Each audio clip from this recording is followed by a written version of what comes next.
Hey everyone, on today's episode of Eureka Syndrome, I'm joined with Ian to talk about Valheim. How's everyone doing? Welcome to the show.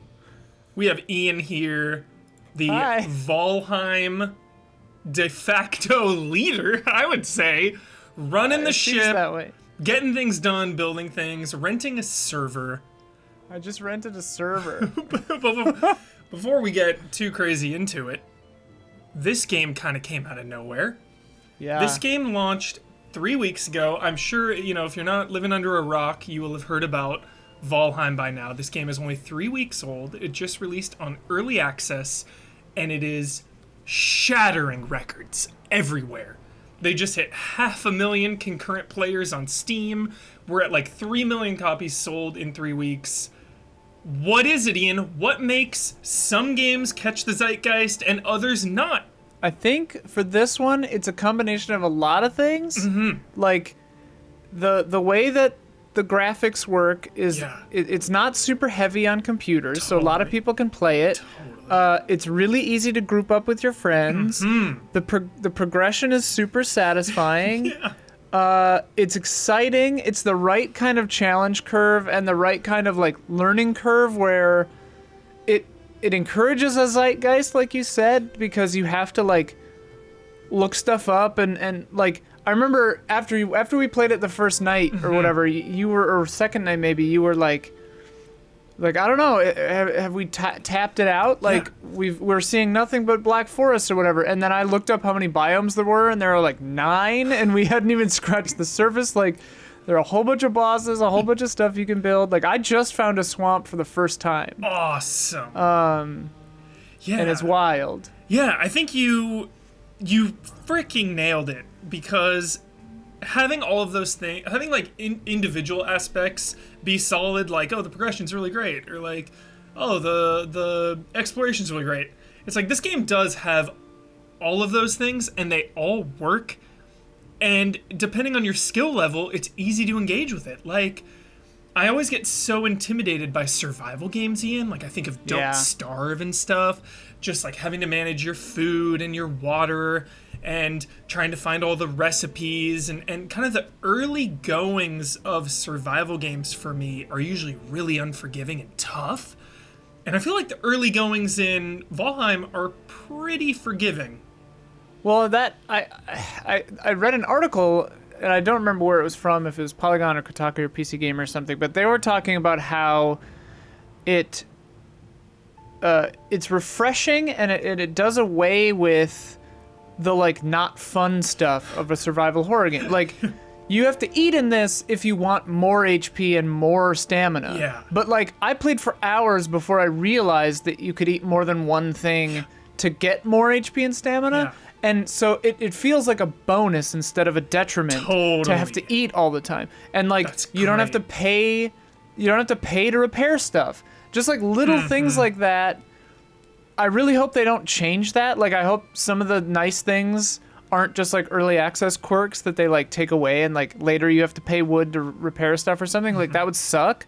But I don't think they could, because if you don't have any resources, you can't fix your axe to get more resources, whatever. But I think all of that just combines all these tiny little quality of life things.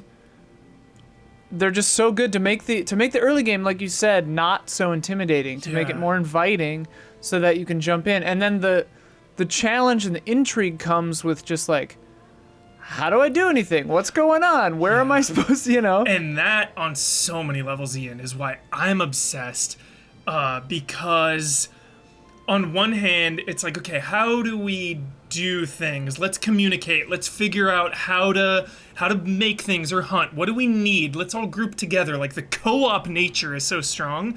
So you have that aspect of working together, exchanging ideas and strategies. And then on the other side, you have us going separate ways. Like, yo, I found this over here. That sense of discovery, like, and ownership of like, dude, I found this over here. Everyone come over here. Like, let's tackle this cave together, or this troll. Like, oh, that stuff is so fun and exciting. It's like there's something always to be discovered.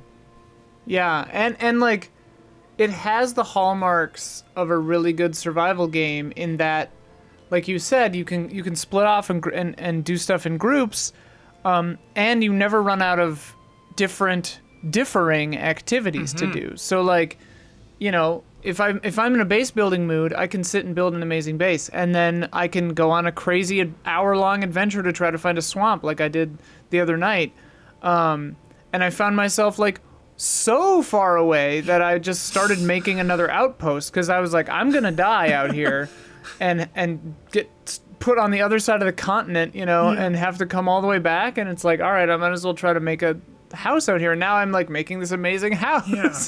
But it's like, you can do so many different things, and different people can be doing different things at the same time. And like, what's cool with this one specifically, with the way portals and stuff work, is because right now, counting the base I'm working on, we have 3 on our server, and we have our initial one, and then we went to another island, and now I'm making one close to the swamp and the mountains, because I think it'll come in handy. And it's like, when I was able to link the first island with the second island via a portal, it felt like so cool. It felt like a brand new world, you know? And like, as I know it's going to be an arduous thing, but as soon as we link base 2 and 3 together with a portal, you just feel like you're suddenly back home again, you know? It's like Rhodes in ancient times or something. Yeah. It's just that vibe of like, we're all connected now. It's so cool. That's so awesome. I also love, Ian, the penalty of death. Yeah. It's harsh, but not off-putting. It's not like, I'm never playing this game again, screw it. It's like, yo, I can get back to my body, you know, get my stuff back. You lose some skill points, which is probably the most harsh thing. I remember somebody told me it's like 5 to 10%. Something like it's that. That Morrowind style, if you're unfamiliar, listeners, where what you do levels you up. So if you just keep jumping everywhere, so or just like jumping all the time. Dawn and I just like sneaking around. Yeah. You and Dawn were sneaking literally always. Yeah. Like, you'd be like sneaking from the fireplace to the workbench in the house. And I'm just like, so fun. I see you. So I like that it's, the danger is there. You know, if you go out at night and you kind of get ambushed, you get nervous. You know, you don't want to, you get further and further away from your home, and you don't want to have to go all the way back. So I like the high stakes nature of that. I love that balancing act where it's just like, how far do I want to push this? Because it was a real pain to get out here, and if I die, I'm gonna have to come back. Like, you said something earlier just about how easy it is to sync up with friends, and that is one of the most important things about the success of this game. I feel like, Ian, is just how easy it is to have your own server with everyone. You know, that is so streamable. It's such a streamable game. Like, this thing is on fire on Twitch, and I think it's just because streamers out there can get together and have their own private game. The pace really lends itself well to like being engaged with Twitch chat while also like watching the game. Just kind of those cozy campfire moments that I love. Like, just awesome. Yeah, I totally agree. Like, it so often it's a struggle to get multiplayer working on these early access games, even if they're blowing up, you know. Yeah. In the Zeitgeist, our favorite word. But this one is just like, like the first time I started playing, I just clicked make a server and hit start, and then like started inviting my friends. And I was just like, search for this word, and here's the password. It's really funny. Literally every person, because it starts to load before you put in a password. Yeah. Literally every person I say, here's the name and here's the password with, every single person is just like, oh, I got in. It didn't make me put in a password.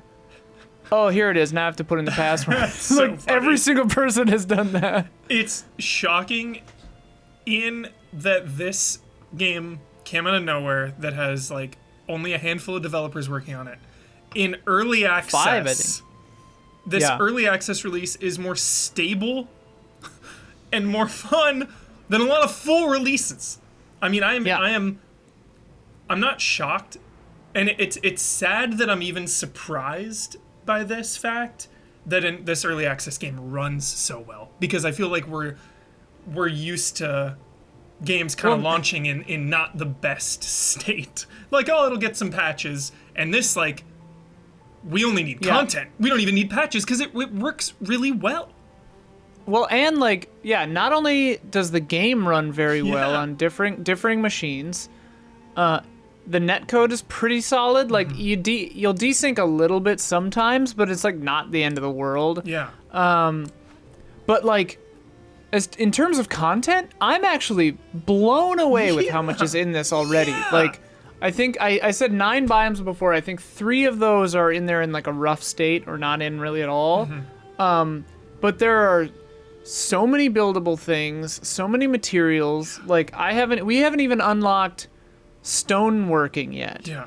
I just can't you need iron. It's just like, I can't even imagine so how crazy much. it's gonna get. It's wild. And with early access too, Ian, I feel like they're just gonna start dropping content like every couple months. Boom, here's something. Yeah. The way this game is caught on now, I imagine. Do they even ramp up the staff? Who knows, dude? Who knows? Well, and like even little things that we've noticed playing this first 3 weeks, like the game. One time we booted it up, I think on our second or third play session, and it just looked way better. Yeah. Like the colors were better, and we were all just like, "What? What happened?" Like, I think Sophia or you were just like, "Does the grass look greener? Yeah, like, what's happening? Like, what's going on?" And it's just amazing. It's so funny to me. And I want to talk about the bosses. Yes. Because I wanted to talk about combat. Great. Yeah. So the combat is like weirdly satisfying. It's simple. It doesn't overthink it. Totally. Gotta watch your stamina. And it works. Yeah, it's stamina, system takes a little getting used to, but once you do it, you totally do it. And then the bosses are really cool because they definitely are like DPS and defense checks. We probably over-prepped for the first boss. I hear the second boss is pretty tricky, but who knows? But what I love is the reward you get for beating them. So like the first boss, you get a pickaxe, basically. Yeah. You get a thing to make a pickaxe. And that like opens up the next level of building stuff. Yeah, and you get a new skill. And you get a new skill. Breaker. And Stag Breaker. What was the skill? But you get the skill is the power of Eikthyr that uses 60% less stamina to sneak and run, and it's just like when you're running all over, running out of stamina for the first bunch of hours, that feels so huge. And I look forward to the other things that the bosses award. Oh, you're so right, Ian. Because like not only the rewards, but the goal. Yeah. Some survival games just put you there, and I'm just like, what do you want me to do? I don't know what to do. Like, this freedom is awesome, but I'm also just like, I need a little direction.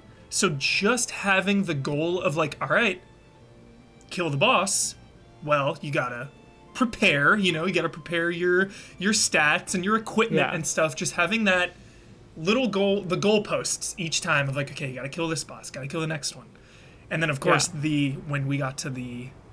when we finished the first boss, of course, then our next mission was to set out from the island. And just that feeling of like, this was our island, this was our home. We have to venture out now, fellowship style, dude. Getting on Jack's raft. Like, Ian's friend built a raft, and we just had to get on this slow raft and sail to the next island. This is something great. I feel like something a lot of games like this do, like a temptation of survival games, is to withhold satisfaction a little more than you want. And I think that Valheim isn't afraid to just like let you have fun. Like the boats are a perfect example, because the first raft is murder slow. It is so slow. It's awful. I thought we were gonna sink. I thought we were gonna die, freeze to death on that thing. But like, which I don't think you can do. Well, maybe you can't. But freeze I know when you're in the mountains, you can freeze to death. In the mountains, you can freeze. Yeah. Like the rafts are so slow that I actually discovered that if you just go in reverse, it's faster if you don't have the wind. That's funny. But when I built the second tier boat, which looks cool. It looks kind of like the boat in Valhalla. Awesome. It's like a classic Viking boat. the damn thing felt like a speedboat. Like, Jack and I were like tooling around all over the place. Holy crap. And then we left it in a bay, and I think a bunch of neck lizards killed it. Like, they destroyed. Sophia was like, "Why are there 80 brass nails floating in the water?" And I was just like, "No, the boat." That's so but yeah, they let you have the satisfaction of like the second tier boat feels so much cooler and better than the first tier boat, you know? And that's all over the place in this game. Yeah, even when we got the first armor set, the leather armor set is just you feel like a god, such a big upgrade, yeah.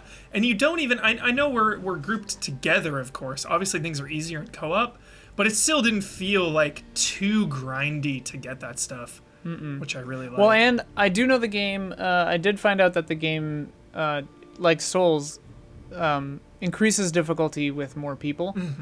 So nice. it does that old chestnut. Nice. Cool. Yeah. Man, Valheim, dude. Well, those are our thoughts on Valheim. Valheim, whichever you prefer. Vilhum. I'm sure we're not done streaming this thing. Oh God, and we better not be. I just bought a server. Yeah, and exactly, we're not done streaming. We're not done playing. And what's even more exciting now is early 2021, Ian. You know, it feels like the journey of Valheim is just beginning. Like, I am psyched to see where this goes. Like, does this game have a meteoric rise and then kind of just fade off? Do people just like, okay, you know, got to the edge of the world, saw it, I'm done? Do they support it like crazy and just keep adding new and exciting things? Like, it's going to be super fun and interesting to watch how this plays out over the course of the year. Yeah, dude. I mean, like, it seems to me like they've got Coffee Stain publishing it, and I recognize that name, but I don't remember what from. But like, I'm calculating how much they've made. Yeah, it's $20 now, if you're curious about it. Definitely, I would say my only criticism is way more fun with friends. Yeah. Way more. If like I've been in my own world by myself, which is cool to like practice and fiddle around. But definitely way more fun in my opinion with like-minded friends that you can, you know, make your own world with. Yeah. Well, and it's part of the storytelling of it. But like at $20 a pop, $19.99 a pop, less Steam's 30% take. Like they've raised like $41.9 million or some crazy thing. Like, holy crap. Steam's made $18 million off them already, and it's just like with that kind of insane infusion of funds. You never know. Is it going to get too big? Like, is corporate going to get involved? Like, you have to imagine, I don't know, this is all speculation. You have to imagine 5 buddies working on a game for fun, you know? They're just, like, that is 5 people working on their passion project or their game is a lot different vibe than, like, holy shit, $50 million, biggest game on Steam, on Twitch right now. Like, well, the whole vibe and expectations change. But it seems to me like, because like all the things we said, that this game is so stable, so like packed to the gills with content already in this early access state, like it seems like they're a developer that has a plan and is going to stick to it, and they seem responsible and reasonable, hopefully. So I hope that they take this money and just make this the best game it can possibly be. Totally. I'm loving it. I'm loving it. I'm so optimistic. It's really nice for a change to get a game right out of the gate that's super fun, and like you're not saying, "Oh, I hope they fix it." Right. "Oh, I hope they patch it soon." It's like, "No. I hope they just make it even better than it already is." Right. Stay the course. Stay the course. Obviously, like, little things need to be shored up a little bit, but like not even really. Yeah. Like it's a really good spot. Some more customization. Really That's what I'm down for. Anything, man. Yeah. Ian, thank you so much for encouraging me and the other allies to play this game. I doubt I would have played it if it weren't for you. So I appreciate that. Happy that you joined in. Yeah. Can't stop thinking about this game. our journey will continue. Check us out on twitch.tv/easyallies. You can see our old streams, our first steps kind of into that world and playing that, and I'm sure more it gets journeys crazy to come. Totally. Don turned into a rock for a while. Stuff got weird. Don turned into a rock and a bush, and it was awesome. We are Easy Allies. We can do this because of generosity like you. Check us out on patreon.com/easyallies and YouTube as well. Like, subscribe, all that good stuff. Love and respect. See you next week.